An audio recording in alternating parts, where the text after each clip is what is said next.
நம்ம எல்லாருமே நான் சொல்ல போகிற விஷயத்த கண்டிப்பாக லைஃப்பில் எப்போது ஃபேஸ் பண்ணியிருப்போம். நைட்டு தூங்கிட்டு இருக்கப்போ கிட்டே ஏதோ பயங்கரமாக சவுண்டு கேட்குற மாதிரி இருக்கும். ஆனால் போய் பார்த்தா அங்கே எதுவுமே இருந்திருக்காது. திடீர்னு சம்டைம்ஸ் வீட்டில் பயங்கரமாக பேட் ஸ்மெல் அடிக்கும். ஆனால் போய் பார்த்தா அங்கே எதுவும் இருக்காது. அதே மாதிரி ஒரு பொருளை ஒரு இடத்துல வச்சோன்னா அடுத்த நாள் காலையில் அங்கே பார்த்தா அது வேறு இடத்துல இருக்கும்.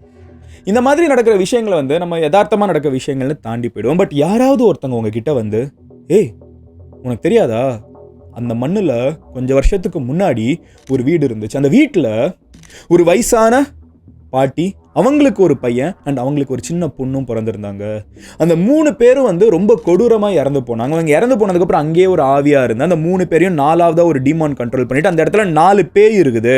இந்த வீட்டுக்குள்ள யார் வந்தாலும் யார் தங்க ஆரம்பிச்சாலும் அந்த 4 பேய் தான் அந்த வீட்டில் இருக்கிற பொருட்களை டிஸ்டர்ப் பண்ணுறதா இருக்கட்டும், பேட் ஸ்மெல்லை கிரியேட் பண்ணுறதா இருக்கட்டும், நைட்டு தூங்கிட்டு இருக்கப்போ கிட்ட டிஸ்டர்ப் பண்ணுற மாதிரி இருக்கிறதா இருக்கட்டும், சவுண்டு கிரியேட் பண்ணுறதா இருக்கட்டும், இதெல்லாம் அந்த 4 பேய் தான் பண்ணிட்டு இருக்குன்னு சொன்னால் எப்படி இருக்கும்? மதனை நான் நல்லா இருக்கிறது பிடிக்கலையா, நான் பாட்டுக்கு வீட்டில் சிவனேன்னு உட்காந்துட்டு இருக்கேன், ஏன் மதனை கண்டமணிக்கு பேசிட்டு இருக்கேன்னு தோணுச்சுனால் உங்களுக்கு 1973 ஸ்மர்ல் அப்படின்னு சொல்லப்படுற ஒரு பர்டிகுலர் ஃபேமிலிக்கு யூஎஸில் இது நடக்க ஆரம்பிச்சிச்சு. 13 வருஷத்துக்கு அந்த குடும்பம் பேயோட குடும்பம் நடத்தினாங்க. நான் சும்மா சொல்ல, உண்மையிலே 13 வருஷத்துக்கு அவங்க வீட்டில் நான் சொன்ன மாதிரி அதே 4 பேய்ங்க, ஒரு டீமன், அந்த டீமன் கண்ட்ரோலில் இருந்து, அதாவது பேய் உலகத்தில் இருக்கிற ஒரு பாஸ் பேய், அந்த பாஸ் பேய்க்கு கீழே ஒரு 3 பேய், அந்த 4 பேய்களும் இந்த குடும்பத்தோடே வாழ்ந்ததா ஏகப்பட்ட டாக்குமெண்டட் கான்ஸ்பிரசி தியரிஸ் இருக்குது.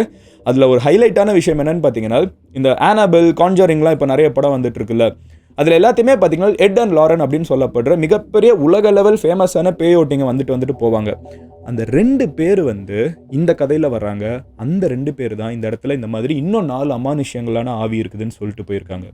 இன்னைக்கு வீடியோவில் நான் உங்ககிட்ட சொல்ல போகிறது இந்த ஸ்மர்ல் ஃபேமிலியோட கதை தான். அது சாதாரண குடும்பம் இல்லைங்க. அப்பா, அம்மா, 4 மகள்கள், 6 பேர், ஒரு நாய். இந்த 7 பேரையுமே 4 பேய் எப்படி சித்திரவதை பண்ணுச்சு, எப்படி அதுலேருந்து அவங்க தப்பிச்சாங்க, எதனால இந்த இடத்துக்கு இவங்க பேய் பிடிச்சிச்சு, ஏன் இந்த பேய் பிடிச்ச வீட்டுக்குள்ள இவங்க போனாங்கன்னு எல்லாத்தையும் டீட்டெயிலாக பார்க்க போகிறோம். பட் அதை பார்க்க ஆரம்பிக்கிறதுக்கு முன்னாடி நீங்கள் ஒரு சின்ன விஷயத்தை கமெண்ட்டில் சொல்லுங்கள். உங்களுக்கு பேய் மேலே நம்பிக்கை இருக்கா இல்லையா? எனக்கு நம்பிக்கை இல்லை, இருந்தாலும் பேய் கதை கேட்குறதுக்கு இன்ட்ரெஸ்டிங்காக இருக்கும்னு சொல்லிட்டு நான் கேட்பேன். அந்த மாதிரி ஒரு பர்டிகுலர் கதை தான். ஆனால் சில பேருக்கு நம்பிக்கை இருக்கும். நீங்கள் நம்புறவங்களா இருந்தீங்கன்னா ஏன் நம்புறீங்கிறத கமெண்ட்டில் சொல்லுங்கள். பேய் மேலே நம்பிக்கை இல்லைன்னா ஏன் நம்பிக்கை இல்லைங்கிறத கமெண்ட்டில் சொல்லுங்கள். இப்போ ஸ்மர்ல் குடும்பத்துக்கு என்ன ஆச்சு அமெரிக்காவில் 1970s பார்க்க ஆரம்பிப்போம். ஹலோ எவ்ரிவான், நான் Madan Gauri. Hello my dear MG squad. First விஷயம் என்ன அப்படின்னு பார்த்தீங்கன்னா, இந்த ஸ்மர்ல் அப்படின்னு சொல்லப்படுற குடும்பம் 2 பேர் கொண்டது. முதல்ல யாருன்னு பார்த்தீங்கன்னா Jack and Janet. So Jack Smurl and Janet Smurl அப்படிங்கிறவங்க இந்த அமெரிக்காவில் 1970s வாழ்ந்தவங்க. ஜாக் ஸ்மர்ல் அப்படிங்கிறவர் அமெரிக்கன் நேவிலலாம் வேலை பார்த்துட்டு ரிட்டையர் ஆகி வீட்டுக்கு வந்துட்டாரு. இருக்கிற வீட்டில் பென்சில்வேனியா அப்படின்னு சொல்லப்படுற ஒரு பர்டிகுலர் பகுதி அமெரிக்காவில், நியூயார்க்கு அடுத்து இருக்கிற ஸ்டேட்டு, அங்கே என்ன ஆகுதுன்னு பார்த்தீங்கன்னா ஒரு மிகப்பெரிய வெள்ளம் வருது. வந்ததில் அவங்க வீடு கம்ப்ளீட்டாக தண்ணிக்குள்ளே சப்மர்ஜ் ஆயிடுது. நம்ம ஊரில் பரவாயில்ல, கான்கிரீட்டில் வீடு கட்டுவோம், அவங்க ஊரில் வுட்டில் வீடு கட்டுவாங்க. தண்ணி உள்ளே பூந்துச்சுன்னா வீடு நாசமாக போயிடும். ஸோ வீடு போனதுக்கப்புறம் அவங்க என்ன பண்ணுறாங்கன்னு பார்த்தீங்கன்னா, அந்த ஜாக் ஸ்மர்ல் இருக்கார்ல, அவரோட அப்பா வீட்டுக்கு அவங்க மாறி போகிறாங்க. அதாவது ஒரே வீட்டில், இப்போ டூப்ளெக்ஸ் ஹவுஸ், ஓகேவா, அந்த வீட்டுக்கு தாத்தா பாட்டியோட வீட்டுக்கு பேர குழந்தைங்களை கூப்பிட்டுட்டு பையன் போகிறாங்க, ஓகேவா. ஸோ இதுதான் மேட்ரு.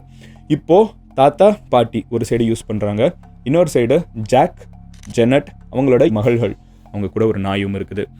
இந்த வீட்டுக்கு போன காலகட்டத்திலே பார்த்தீங்கன்னா அவங்க ரொம்ப நாள் கழிச்சு அப்பா அம்மாவோட இருக்குங்கிற சந்தோஷத்தில் வீடை ஃபுல்லாக அவங்க பெயிண்ட் பண்ணுறாங்க. இனிமேல் இதுதான் நம்மளோட ஃபியூச்சர், இந்த வீடை நம்ம எடுத்துப்போம், அப்பா அம்மாக்கு அப்புறம் நம்ம தான் இந்த வீடை பார்த்துக்கணும்னு சொல்லிட்டு அந்த வீடை ரொம்ப பராமரிக்க ஆரம்பிக்கிறாங்க.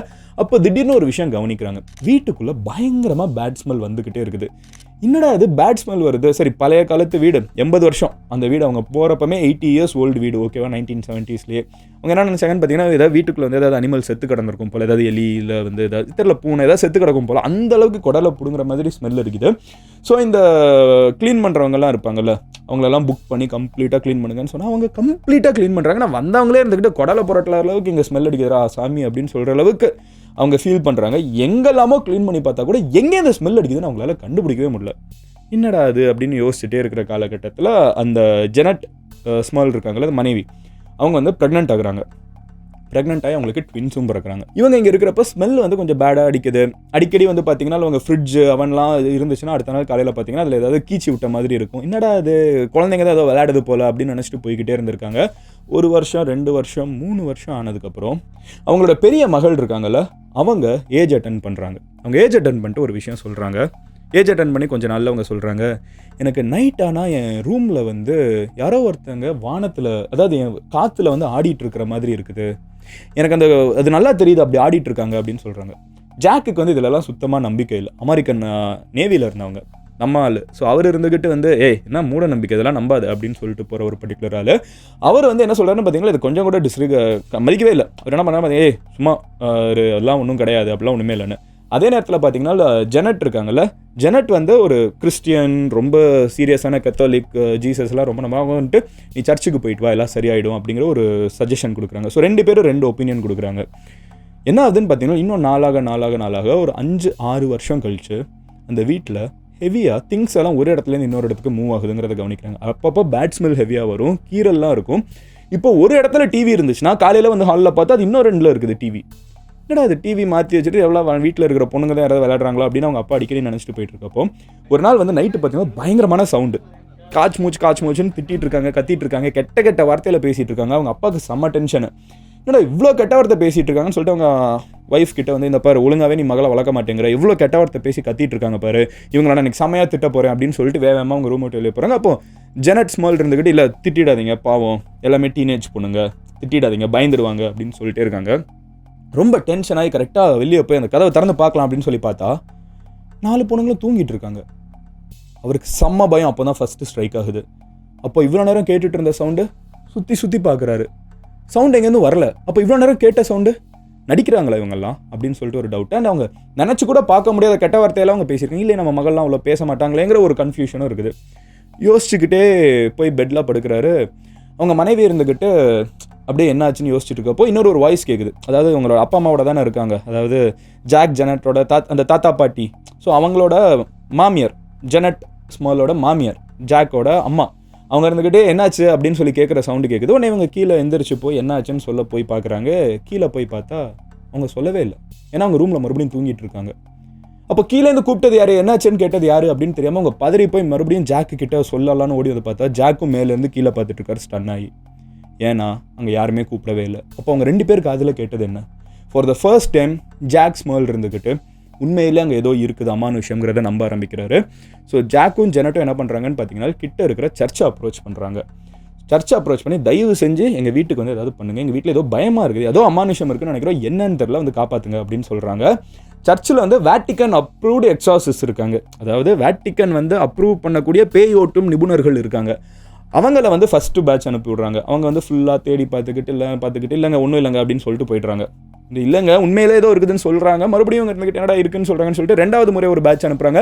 அவங்களும் தேடி வந்து பார்த்துட்டு எதுவும் இல்லை அப்படின்ட்டு போயிடுறாங்க. இவங்க இருந்துக்கிட்டு நைட் ஆச்சுன்னா நான் தாண்டா அனுபவிக்கிறேன், சவுண்டு கேட்குது, கெட்ட வார்த்தை பேசுகிறாங்க, ஸ்மெல்லு பேடாக அடிக்குது, ஒரு மாதிரி போயிட்டுருக்குன்னு யோசிச்சுட்டு இருக்கப்போ இன்னும் பல வருஷம் ஆகுது. ஒரு 5 இப்போ வந்து ஒரு 7-8 வருஷம் ஆகிடுது. அப்போ வந்து ஜாக் ஒரு நாள் தூக்க கலக்கத்தில் வந்து திடீர்னு பாதி நேரத்தில் வந்து ஏதோ டிஸ்டர்பன்ஸாக இருக்கிற மாதிரி சொல்லி எந்திரிச்சு பார்க்குறாரு. பார்த்தா ஜெனட் அவங்களோட மனைவியை வந்து யாரோ ஒருத்தங்க தப்பாக தொட்டுட்டு இருக்கிற மாதிரி இருக்குது. ஆனால் அந்த இடத்துல யாருமே கிடையாது. ஆனால் அந்த ஷீட் பறக்கிறதா இருக்கட்டும், அவங்க மேலோட ரியாக்ஷனாக இருக்கட்டும், எல்லாம் அதே மாதிரி இருக்குது. இவர் பதறி போய் அவங்கள தட்டி எழுப்பி விடுறாரு. அவங்க இருந்துக்கிட்டு அதே மாதிரி ரியாக்ட் பண்ணிட்டே இருக்காங்க. என்னடா அது அப்படின்னு சொல்லிட்டு சரி மகளுக்குலாம் ஏதாவது ஆச்சான்னு சொல்லி போய் பார்த்தா அங்கேயும் அதே மாதிரி இருக்கிற மாதிரி அவர் ஃபீல் பண்ணுறாரு.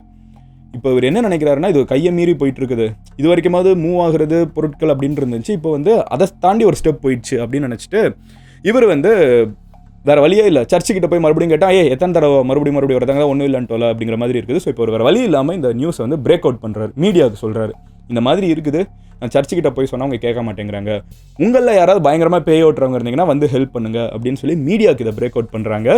இந்த நியூஸ் வந்து பயங்கர வைரல் ஆகுது. அதாவது வைரலிட்டியே இல்லாத காலகட்டத்திலே பயங்கரமாக வைரல் ஆகுது. யோசிச்சு பாருங்க, ஒரு குடும்பத்தில் ஒரு 6 பேர் இருக்காங்க, எல்லாரையுமே வந்து பேய் பிடிச்சிருக்குது, பேய் வந்து தொல்லை பண்ணிருக்குது, நாய் கூட சம்டைம்ஸ் பார்த்தீங்கன்னா சும்மா வானத்தை பார்த்து குறைச்சிட்டு இருக்குது, இல்லை சோவரை பார்த்து குறைச்சிட்டு இருக்குதுலாம் சொன்னால் என்ன ஆகும்? ஸோ மீடியா வந்து அமெரிக்காவில் பயங்கரமாக இதை பற்றி பேச ஆரம்பிக்கிறாங்க.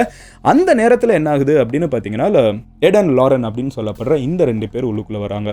இவங்க பக்கத்து ஊரை சார்ந்தவங்க, அவங்களுக்கே இந்த நியூஸ் போகுது. அவங்க உள்ளே வந்துக்கிட்டு என்னடா இப்படிலாம் சொல்கிறாங்க அப்படின்னு சொல்லிட்டு யார் இந்த குடும்பம் அதெல்லாம் செக் பண்ணி வீட்டுக்கே வந்து பார்க்குறாங்க. இவங்க உள்ளுக்குள்ளே வந்து ஃபுல்லாக டெஸ்ட்டெல்லாம் எடுத்து பார்த்துட்டு அவங்க என்ன சொல்கிறாங்கன்னு பார்த்தீங்கன்னா, இந்த குடும்பத்தில் இதே மண்ணில் ஒரு 100 வருஷத்துக்கு முன்னாடி ஒரு வீடு இருந்திருக்குது, அந்த வீட்டில் 3 பேர் இருந்திருக்காங்க. ஒரு வயசான பாட்டி இருந்திருக்காங்க, அவங்க கணவனை இழந்துட்டாங்க. அவங்களுக்கு ஒரு பையன் இருந்திருக்கான், அவங்களோட மனைவியை இறந்துட்டாங்க. அவங்களுக்கு ஒரு குழந்தை இருந்திருக்குது. இந்த 3 பேரோட ஆவியுமே வந்து இங்கே பேய் பிடிச்சி தான் இறந்து போனாங்க. அவங்கள பிடிச்ச ஒரு டீமான் பெரிய பேய் உள்ளே இருந்துச்சு. அந்த 4 பேயுமே இதே மண்ணில் தான் இருந்துச்சு. இப்போ நீங்கள் இங்கே வந்த உடனே இது ரொம்ப நாளாக டார்மெண்ட்டாக தான் இருந்துச்சு, பெருசாக ஆக்டிவாக இல்லை. பட் இங்கே இத்தனை பெண்கள் இருக்கிறப்போ அவங்களோட எனர்ஜி எல்லாத்தையுமே வந்து இது எடுத்துக்கிட்டு அது வந்து பயங்கரமாக ரியாக்ட் பண்ணிட்டு இருக்குது அப்படின்னு சொல்லிட்டு ஒரே போட பொண்ணுங்க மேலே பழியை போட்டாங்க. இது ஒன்றும் புது கதை இல்லை. ஆள் கிடைக்கலன்னா பொண்ணுங்க மேலே பழி போட்டுற கதை வந்து நம்ம ஊரில் பல வருஷம் நடந்திருக்குது. அதையே இங்கேயும் பண்ணிட்டாங்க. ஸோ பேசிக்காக இந்த ஒரு விஷயம் சொன்னதுன்னா அங்கே இருக்கிறவங்களாம் இருந்துக்கிட்டு என்னங்க இப்படிலாம் சொல்கிறீங்க, நாங்கள் என்ன பண்ணுறது அப்படின்னு சொல்லி பதறி கேட்டுட்டு இருக்காங்க. மீன்வைல் இது மீடியாவில் பெருசாக பிளாஸ்ட் ஆகுது. எட் அண்ட் லாரன் வேறு வந்துட்டாங்கன்னா அது இன்னும் பெருசாகுது. இன்னும் மிகப்பெரிய பேய் ஓட்டும் நிபுணர்களே வந்துட்டாங்க அப்படின்னு சொல்லிட்டு பயங்கரமாக வைரல் ஆகுது. மீடியா வந்து டெய்லி காலையில் பார்த்தீங்கன்னா வந்து கேமரா வச்சுட்டு வீட்டு முன்னாடி நின்றுட்டு இருப்பாங்களாம், வீட்டுக்கு பின்னாடி போனால் நின்றுட்டு இருப்பாங்களாம். எங்கேயுமே நிம்மதியாக போக முடியாது. திடீர்னு வீட்டுக்குள்ளே உண்மையிலே பேய் இருக்கா இல்லையான்னு சொல்லிட்டு அவன் வந்து டெஸ்ட் பண்ணுறதுன்னு சொல்லிட்டு அவங்களுக்கு இருந்தால் நிம்மதியாக கம்ப்ளீட்டாக போயிடுச்சு. என்னடா பண்ணுறதுன்னு தலையில் கை வச்சுட்டு இருக்கப்போ கடைசியில் அவங்க முடிவு பண்ணுறாங்க, இந்த வீட்டை விட்டே போயிடுறேன்டா. அந்த பேய் தொல்லையோட கூட வந்து எங்களால் 13 வருஷம் இருந்துட முடிஞ்சிருச்சு, இந்த மீடியா தொல்லையோட 10 வருஷம் எங்களால் இருக்க முடியாது அப்படின்னு சொல்லிட்டு அவங்க அந்த வீட்டை விட்டே பரவாயில்ல, அந்த வீட்டை விற்கவே முடியல. ஓகேவா, ரொம்ப கஷ்டப்பட்டு ஒரு ஆளை பிடிச்சி கையில் எல்லாத்தையுமே ஒப்படைச்சிட்டு அந்த வீட்டை விட்டே அவங்க கிளம்பி போயிடுறாங்க. கிளம்பி போனதுக்கப்புறம் என்ன ஆகுதுன்னு பார்த்தீங்கன்னா இன்னொரு ஊருக்கு போகிறாங்க. அந்த ஊரில் புதுசாக செட்டில் ஆகிறாங்க. இப்போ அந்த இடத்துலையுமே அதே பேய் வந்து அவங்கள ஹாண்ட் பண்ணுதுன்னு அவங்க ஃபீல் பண்ண ஆரம்பிக்கிறாங்க. And at the same time இவங்க வீட்டை விற்ற ஒரு ஆள் இருக்கார்ல, அவர் வந்து வீட்டுக்குள்ளே ஜாலியாக தான் இருக்கார். என்னப்பா இவ்வளோ மெயினான ஏரியாவில் கம்மியான காசுக்கு வீடு வந்திருக்குன்னு சொல்லிட்டு அவர் ஈஸியாக எடுத்துக்கிட்டு ஜாலியாக இருக்கார். அவர்கிட்ட வந்து இங்கே பேயெல்லாம் எப்படி ஃபீல் பண்ணுங்கன்னா, எனக்குலாம் ஒன்றும் பேய் தெரியல, நான்லாம் ஜாலியாக தான் இருக்கேன்னு அவர் சொல்லிட்டு இருக்காரு. இந்த பேய் வந்து உண்மையிலே இருந்துச்சா இல்லையானே தெரில. அவங்க கடைசியில் என்ன சொல்கிறாங்கன்னு பார்த்தீங்கன்னா, இல்லை இதை பேய் ஓட்டியே ஆகணும்னு சொல்லிட்டு நிறைய எக்ஸாசிஸ்டெல்லாம் கான்டாக்ட் பண்ணி எட் அண்ட் லாரன் சஜஸ்ட் பண்ண சில சர்ச் ஃபாதர் அவங்கள எல்லாத்தையும் வச்சு வந்து அந்த பேய், அதாவது இப்போ இருக்கிறவனுக்கு பேய் ஃபீலே இல்லை, இவங்க வேறு வீட்டுக்கு போனாலும் அங்கேயும் தொல்லை பண்ணுதுங்கிறாங்கல்ல. இப்போ அவங்க என்ன பண்ணுறாங்கன்னு பார்த்தீங்கன்னா, இங்கே பேய் ஓட்டினா பத்தாது, இவங்க போன இடத்துல பேய் ஓட்டா பத்தாது, இந்த ஆரம்பித்த இடத்துல தான் பேய் ஓட்டணும்னு சொல்லிட்டு இங்கே வந்து பயங்கரமாக பேய் எல்லாம் ஓட்டி விட்டதுக்கப்புறம் இப்போ சரியாயிடும் அப்படின்ட்டு இருக்காங்க.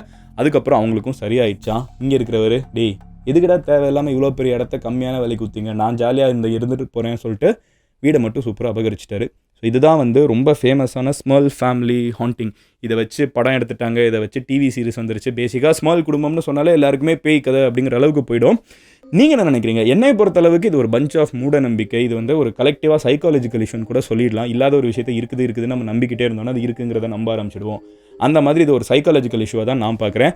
அதில் எப்போ வந்து இங்கே பொண்ணுங்கள்லாம் இருக்காங்க அதனால பேய் பிடிச்சிருச்சுன்னு சொன்னாங்களோ அதான் இருக்கிறதுலே மிகப்பெரிய அப்படின்னு நான் நினைக்கிறேன். ஏன்னா அப்படி ஒரு விஷயத்த அவங்க சொல்கிறாங்கன்னா இது என்னடா அநியாயமாக இருக்குது. லைஃப் ஃபார்ம், ஒரு லைஃப்பை உருவாக்குறதே பெண்கள் தான். அவங்க மேலே வந்து ஆள் கிடைக்கலங்கிறதுனால அவங்க மேலே பழி போடுற மாதிரி இருக்குது. அண்ட் அது போக அப்படி ஒரு பேய் இருக்குதுன்னு வச்சுக்கோங்களேன். நான் இந்த வீடியோவில் ஓப்பனாகவே சொல்கிறேன், ஸ்மால் குடும்பத்தை தாக்குன ஒரு பேய் இருக்குல்ல, இந்த ஏன் முன்னாடி வந்து நல்ல இந்த வீடியோ போட போகிறேன். எத்தனையோ பேர் பார்த்துட்டு இருக்க போகிறாங்க. யாரையாவது உண்மையிலே இருந்தால் வந்து காமிங்க, ஏன் வரமாட்டேங்கிற. ஸோ பெயின்னு ஒன்று இல்லைங்கிறது என்னோட தனிப்பட்ட கருத்து.